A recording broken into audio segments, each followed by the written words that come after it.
OBC महासभा का मैं राष्ट्रीय कोर कमेटी सदस्य हूँ। आज आप लोगों की बैठक हुई सरकार के साथ, क्या हुआ? देखिए, सरकार के बीच में जिस प्रकार से सरकार की ओर से महाधिवक्ता और उनकी टीम जो ओबीसी आरक्षण को लेकर आज बैठक का आयोजन किया गया, उसमें हम ओबीसी महासभा की ओर से स्पष्ट 5 मांगें रखी गई और स्पष्ट ये कहा गया कि जिस प्रकार से ये पूर्व में जो पद है जिस पर किसी प्रकार पर किसी विभाग में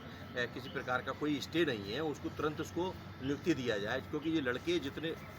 आए दिन जब से देख 2019 से आज दिनांक तक पूरी तरह से मानसिक रोगी हो गए हैं। इस विभागों में जो रोग लगी है और तमाम सारे उन्हें सुसाइड करना पड़ रहा है, उनकी शादियाँ छूट गई, उनकी आर्थिक स्थिति कमज़ोर हो चुकी है, उनकी चिंता करते हुए सबसे पहले इनको नियुक्त किया जाए। दूसरी बात ये कही गई कि जो लगातार जो अधिकारियों ने जो 2019 से आज दिनांक तक जो सही तथ्य न देते हुए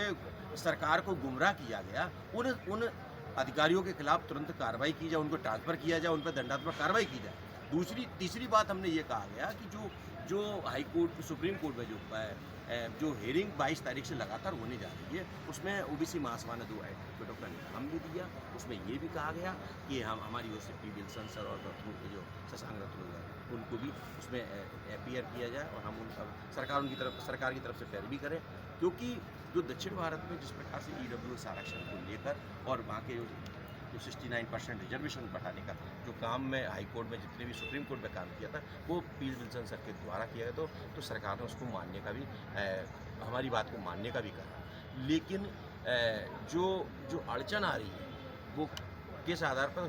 एक ही बात आई कि विपक्ष और जो ओबीसी महासभा सरकार के जो मांग पर और जो हमेशा डिफेंड काम करता था, वो आज एक